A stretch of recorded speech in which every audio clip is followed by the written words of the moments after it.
It's Thursday night. It is Strictly Sports College Football Thursday. Hello, friends. Anthony Flair with you for another edition of Strictly Sports College Football Thursday. Michael Bullock is here. I'm not going to waste any time. We're going to go right into the action. We're going to go as fast as we can here. So, not any further ado, let's start it off. Week 7 of the college football season will start tomorrow night as we have a ranked team in the number 23 South Florida Bulls squaring off against the Tulsa Golden Hurricane at Skelly Field at H.A. Chapman Stadium. This will be broadcast on ESPN at 7 p.m. tomorrow night. It'll be Clay Matvick, Dan Orlovsky, and Paul Carcatira. They will have the call of that one. And the spread favors South Florida 7 to 7.5. So that being said, until the Golden Hurricanes defense, number 92 in points allowed, can consistently stop an offense, Tulsa will struggle to compete with upper tier teams. Undefeated UCF fits that description, especially after it piled up 574 yards and 58 points in a victory at UMass. South Florida wins 42-24. Nothing more to say. Bullock, just give me your rapid thoughts on the game, and I'll do the small little detail. All right. What's the game again? It's South Florida against Tulsa. Yeah, you picked South Florida, right? Yes, I did. All right. Yeah, I'm just gonna make it short and sweet. I got South Florida winning this one. I mean, yeah, you pretty much touched on everything. Let's just move ahead. Let's just move right along. And we move on to the Saturday slate. High noon on FS1. It'll be at Ohio Stadium in Columbus at the Horseshoe. The number 3 Ohio State Buckeyes at home against the Minnesota Golden Gophers. Like I said, this one will be on FS1. And if you could just lower your TV there, Bullock, that's a major distraction. Oh, I'm sorry. That's okay. That's just me. Pop up came up on my end. I do apologize for that. These videos just pop up out of nowhere. Gus Johnson, Joel Klatt, Jenny Taft, the All American girl on the call, and it is Ohio State 29.5 to 30-point favorites. So Bullock, I think I know where you're going with this one. Yeah, I'm just gonna make it short. There's no doubt. I got Ohio State winning this one, running away. I mean, on to another really good start, and yeah, so I expect them to have no problem with Minnesota. So Ohio State wins. Florio, it is yours. Yeah, that's what I have as well. Just give me a minute here. Oh boy! All right, just give me 1 second, please. Having a little moment here. Oh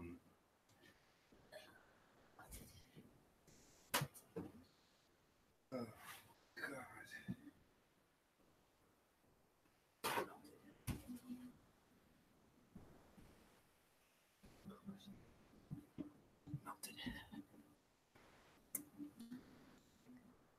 Okay, let me see here. Another pop-up video. Um, okay, pop-up video. You can close. All right. Um, After a tremendous 3-0 start, Minnesota's unproven roster is showing its youth. The Gophers have committed 7 turnovers in the last 2 games. Unless they force Ohio State into a similar issue, this meeting will not be close. So I've got Ohio State winning 48-21. So moving on to our next matchup. Number 14, Florida Gators against the Vanderbilt Commodores at Vanderbilt Stadium, high noon on ESPN. Dave Patch, Greg McElroy, Tom Luganbill on the call. Florida, 7.5-point favorites. In 2 conference games, the Commodores have converted only 5 of 26 third down attempts. Over the last 3 weeks, Florida has surrendered a paltry 29.8% rate. Breaking those trends will be crucial for Vandy to compete, but the evidence isn't there to predict it. So Florida wins 27-16. Bullet go.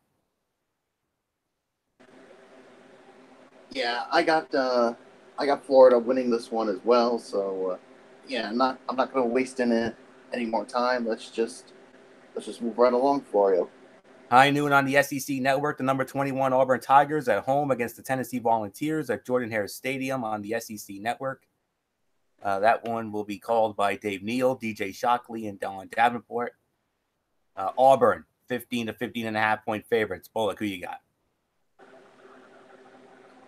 Yeah, I got the Auburn Tigers winning this one. I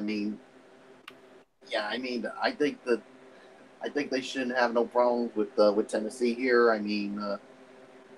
So there's really nothing more that needs to be said. So, Florio, I give it to you, and I'll let you get into the schematics on it. Auburn's offense is dealing with major concerns up front, but Tennessee offers a brief respite for the struggling unit. But the bigger mismatch is a UT scoring attack that has not cracked 5 yards of play against a power conference foe, whereas Auburn's defense ranks 18th nationally in that category. So Auburn wins 38-17.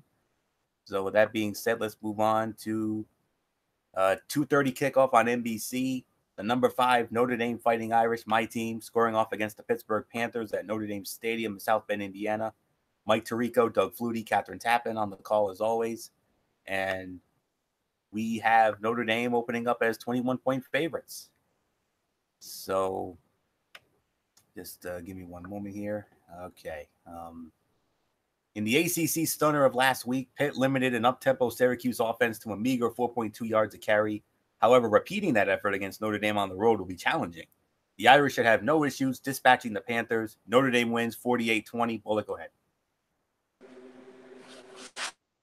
Yeah, I got the one as well. So, yeah, there's nothing more that needs to be said. So let's move right along to our next game on the docket. The SEC, it's the game of the week. The SEC on CBS, 3:30 on CBS, the number 2 Georgia Bulldogs and the number 13 LSU Tigers, Tiger Stadium, Baton Rouge. Brad Nessler, Gary Danielson, Jamie Erdahl will be on the call. And we have Georgia opening up as 7.5-point favorites. So, Bullock, game of the week, your thoughts?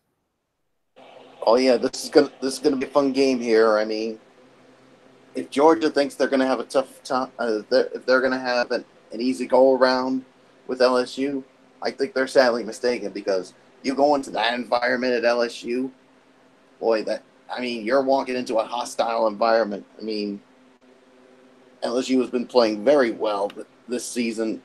5-1, and Ed Orgeron's definitely got to be very proud of this team, and they're definitely going to give this Georgia team a run for its money. But in the end, I think Georgia wins a close one, no doubt about it. My final score, I'm going to say 27-24. Georgia barely hangs on and beats LSU. Would it surprise me that if LSU pulls off the upset? No, I wouldn't be surprised, but I got to go with Georgia here. So nothing more to say. Florio? Yes, sir. What do you think? Does Georgia go in and beat LSU, or can LSU do the impossible and beat the Georgia Bulldogs? Georgia Are wins. you going to pull the trigger? No, I'm not going to pull the trigger. I'm not MF. The analysis never needs to change for LSU. The defense is great, but can quarterback Joe Burrow do enough? For the first time all season in week 6, that answer was no. Since the Georgia defense is ceding only 5.2 yards per pass attempt, the answer will probably be the same on Saturday. So I'm going with Georgia to win. My final score, 27-17, Georgia over LSU. Moving on, another game of the week. Same time, 3:30, either on ABC or ESPN2. Check your local listings for the time and channel in your area. Number 7, Washington Huskies. Number 17, Oregon Ducks, Autzen Stadium, Eugene, Oregon. And on the call for that one will be, if I can find it, Sean McDonough, Todd Blackledge, and Holly Rowe. There we go. All right. And Washington opening up as a 3 to 3.5-point favorite. As talented as Washington's secondary is, opposing quarterbacks have completed 64.4% of their attempts. Ducks quarterback Justin Herbert has 2 showings below 50%, but 3 above 72.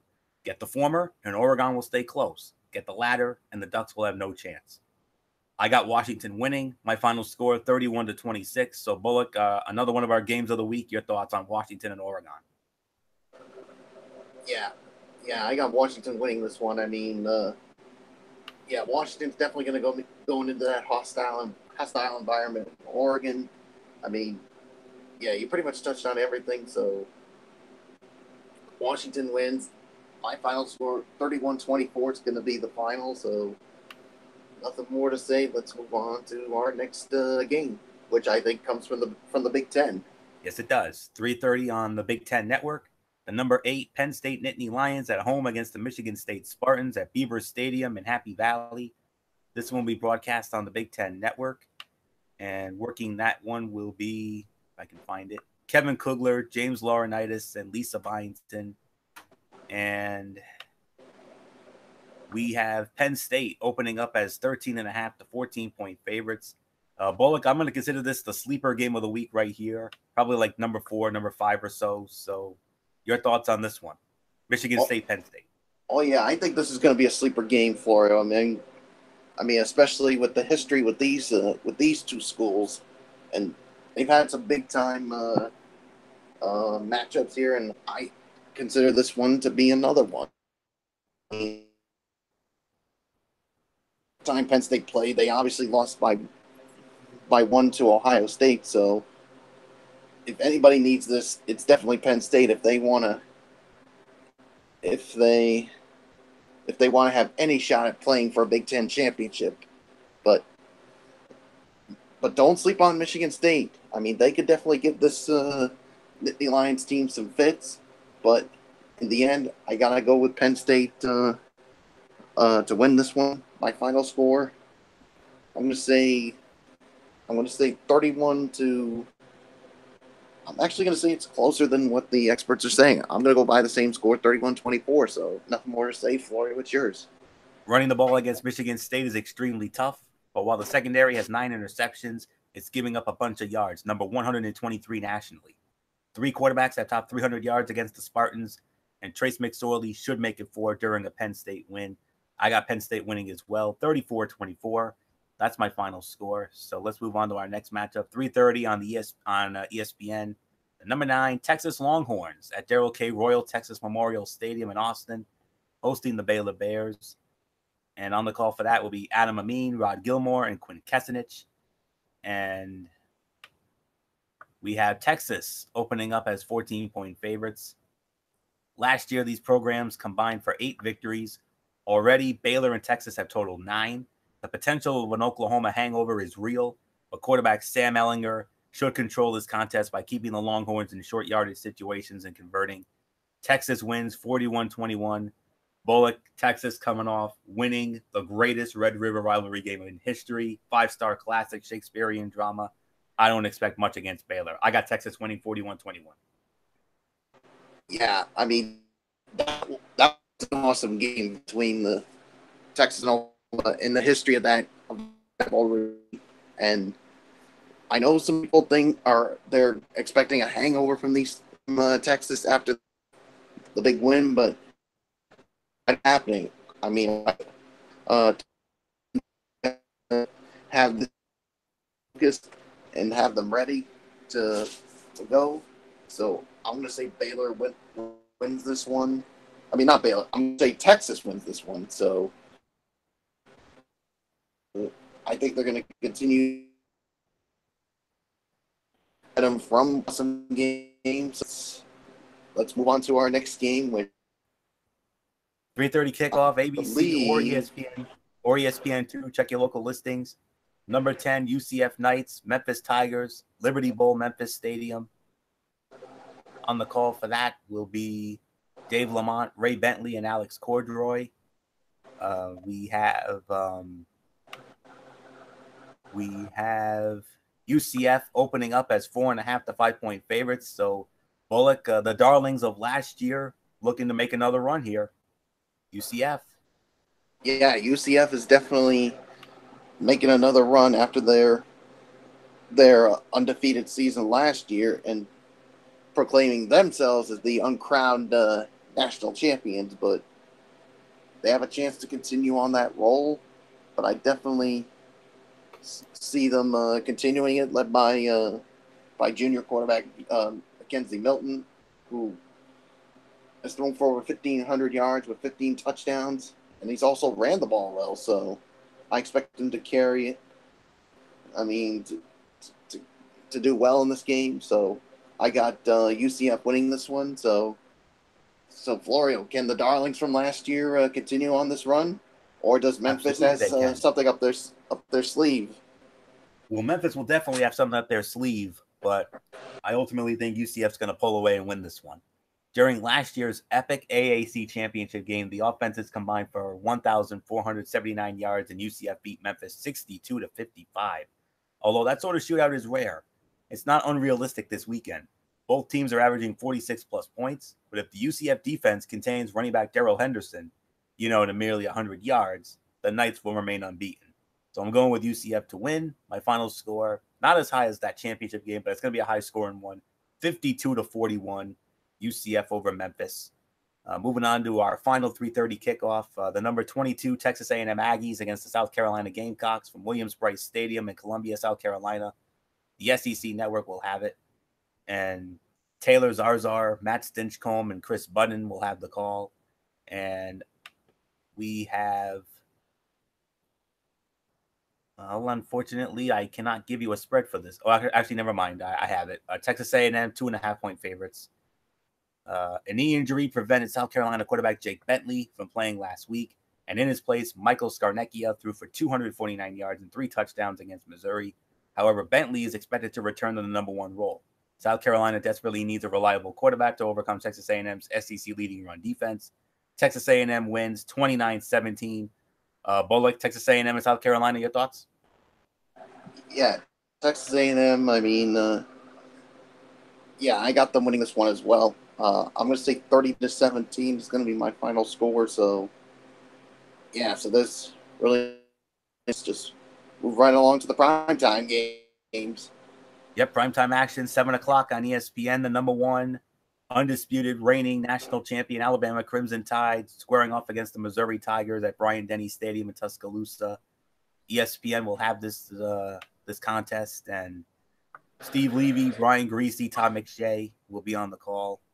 And Alabama opening up as 27.5 to 28.5 point favorites. Gee, Bullock, I wonder who wins this one. Wink, wink. Yeah, wink, wink, indeed. Yeah, roll Tide, roll, baby. I got Alabama. They're going to be rolling all over the Missouri Tigers, so nothing more to say for you with yours. Tua Tagovailoa is good to go, right? Yeah. Okay. Alabama wins. Missouri's pass defense ranks 109th in yards allowed per attempt, whereas Tagovailoa leads the FBS with a stunning average of 14.8. Bama rolls 52-21. Nothing more to say. Let's just move on. 7 o'clock on Fox Sports 1. The number 6 West Virginia Mountaineers taking on the Iowa State Cyclones at Jack Trice Stadium in Ames, Iowa. FS1 will have the call for this one, and it'll be Tim Brando with Spencer Tillman and Holly Saunders. And we have West Virginia opening up as 6.5 to 7-point favorites. This is a dicey matchup for Will Grier and company, especially since it's on the road. West Virginia probably won't have much success running on Iowa State, which is 19th nationally in yards allowed per carry. But if Grier rebounds from a 4-turnover day and succeeds in the red zone, the Mountaineers will earn a tight win.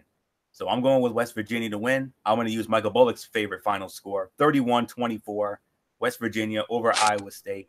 Nothing more to say. Bullock, West Virginia at Iowa State. It's a trap game for West Virginia, but I think the Mountaineers can do just enough to win. Oh yeah, definitely a trap game for West Virginia, but yeah, they definitely better not sleep on this Iowa State team, or they could potentially pull off the upset. But I got West Virginia winning this one. I'm going with that same score, so let's just move right along to our next primetime game, which is from the ACC. Yes, it is. 7 o'clock on ESPN2, the number 16 Miami Hurricanes against the Virginia Cavaliers, Scott Stadium in Charlottesville, Virginia. Jason Benetti, Kelly Stuffer, Olivia Decker on the call. And the U opening up as 6.5 to 7-point favorites. Another trap game, Bullock, for the this time involving the U against Virginia. Oh yeah, this is another trap game. I mean, yeah, I mean, especially after what the Hurricanes had to endure, basically just edging out their State Seminoles last week. I mean, if they, and I'll tell you this, Florio, if they if they have another game like they had last week, I think Virginia has a chance of pulling off the upset. But I don't see that happening. I got Miami winning. They're gonna be able to hold off Virginia. I'm gonna say my final score. I'm gonna go 24-21. Miami barely edges Virginia. So Florio, Yes. I'm telling you, man, if Miami has another game like they had last week, I think Virginia has a chance at an upset. Absolutely, they do. But earlier in 2018, Toledo quarterback Mitchell Godani ran for 47 yards on Miami. Even if that was a concession to contain talented receivers, it's a concern opposite Virginia's Bryce Perkins. As long as the Canes don't allow Perkins to match his dual threat billing, no matter which asset is contained, they'll hang on. So I'm going with Miami to win. 34-26 is my final. And now we move on to our number 3, another game of the week. I would probably say this is like around 2 or 3 or so. But it's a top 3 game of the week. The prime time Saturday night game on ABC. You know how prestigious that spot is. And what a beauty we have here. The number 15 Wisconsin Badgers, the number 12 Michigan Wolverines, Michigan Stadium in the Big House in Ann Arbor. Chris Fowler, Kirk Herbstreit, Maria Taylor, they will be there. I just want to make sure that it's them, but yeah, okay, it is them. Be on the look, but you never know. Tom Rinaldi could be lurking. You never know. So we'll keep an eye on that. But nonetheless, Michigan opening up as 9 to 9.5 point favorites. So that's encouraging for Bullock to hear. And I know if MF was here, he'd think the same thing. Michigan boasts the stingiest defense in the country, 230.5 total yards allowed a game. And Wisconsin is consistently strong in the trenches. The key difference, though, is the Badgers have a banged up secondary. The Wolverines will win if quarterback Shea Patterson leads at least 3 touchdown drives. So I'm going to go with Michigan. I'm going with them to win. They've been the hot hand lately. Michigan wins 24-17. Nothing more to say. Bullock, another top 3 game of the week. Wisconsin, Michigan. This will be the toughest test for Michigan dating back to opening week against Notre Dame. But only this time it's in their house. Oh, yeah. I mean, this is going to be a really good one. I mean, I think Wisconsin will definitely give Michigan fits, but in the end, I just think Michigan's got too good of a defense. They'll definitely slow down this Wisconsin team. So I'm going to say 28-20 is going to be my final score. Michigan beats Wisconsin, so there's only one more game left, Florio. It comes from the Pac-12. Yep. 10:30 kickoff on Fox Sports 1. The number 19 Colorado Buffaloes squaring off against the USC Trojans at the Los Angeles Memorial Coliseum in Los Angeles. Fox Sports 1 will have it. Joe Davis, Brady Quinn, Bruce Feldman.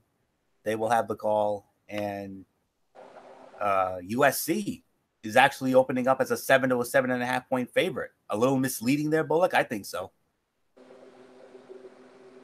Yeah, but let's not forget one thing. This is still U.S. and college going. Oh, that spread is a. I still think is definitely going to find a way to beat USC, especially with the excuse me. I mean, with their wide receiver who has been really good. I mean, with over 7 touchdowns reception, and yeah, so basically, I got Colorado winning this one, but it's going to be a close one. And I also think it's going to be high scoring. I'm going to say 38-31. Colorado edges out USC, so I still got Colorado beating them. What about you? I'm going to pull on that map. I'm going for the upset. I got USC winning this. I wouldn't be surprised if that happened. The Trojans should be well rested and well prepared for Colorado. USC's run defense has thrived since a poor start, so the decisive question is whether the secondary can contain wide receiver Laviska Shenault Jr., who had 4 touchdowns, 2 receiving and rushing for the Buffaloes last week. That's high pressure for cornerback Iman Marshall, among others, but the Trojans can do it. 27-22, USC over Colorado. One last order of business here tonight. We got to get into our power poll. Well, I'll handle this because now how indecisive, no disrespect intended, but don't worry, Bullock, I got this. So you're gonna agree with me on everything anyway. So let me just run the board on this. Number 10, Oklahoma Sooners. The Sooners have nothing to be ashamed of. After an epic Red River showdown, their goals are all in front of them. What makes it so juicy is a possible rematch with Texas in the Big 12 championship. UCF coming in at number 9 with the first CFP rankings now 23 days away. Well, just a few weeks away. Consider a program that hasn't lost since 2016. Win number 18 in a row came by 4 touchdowns. Number 8, Washington Huskies. You knew it was coming. UCLA was going to knock off somebody. It wasn't Washington, but it was close. The Bruins were able to nick the nation's top scoring defense for 24. That's the most since the Fiesta Bowl loss to Penn State. Number 7, West Virginia. Will Grier threw for 4 touchdowns, but also turned it over 4 times, 3 picks. After a win over Kansas, the Mountaineers are firmly established as a Big 12 contender, with TCU, Texas, and Oklahoma still to come on their schedule. Texas Longhorns, number 6. If you play above average defense in the Big 12, you can win. Texas is doing just that despite giving up 45 points, the most since Tom Herman's first game in Austin 19 games ago. Number 5, Notre Dame Fighting Irish. Not as flashy as Oklahoma, not as good defensively as Michigan, which is number 1 in the country, but the Irish are suddenly as complete a team as there is in the country. An undefeated season possibly looms here. Number 4, Clemson Tigers. Trevor Lawrence returned to strafe Wake Forest. More than that, the Tigers ran for 471 yards. Welcome back to college football playoff consideration in the power rankings, Clemson. Number 3, Maine and Georgia Bulldogs. Doesn't matter the Dogs haven't beaten a currently ranked team yet.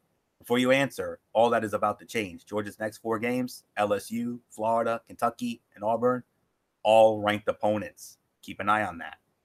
Murderer's Row schedule coming up for the Dogs. Number 2, Ohio State Buckeyes. Dwayne Haskins threw 6 touchdown passes against Indiana. Haskins said after the game, I'm not going to lie, we're probably still tired from last week against Penn State. If 49-26 is tired, what do the Bucs look like at full strength? And number 1, of course, is Alabama. Nick Saban intends to rant about those annoying hipster beards who wear so many nose rings on Starbucks baristas. Elsewhere, the Alabama machine drones on scoring at least 45 for the 6th consecutive game, against Arkansas. So that's it. Rapid fire edition of Strictly Sports College Football Thursday in the books. Hope you all enjoyed. We'll be back with you tomorrow night at 10:30, our usual time for NFL Friday.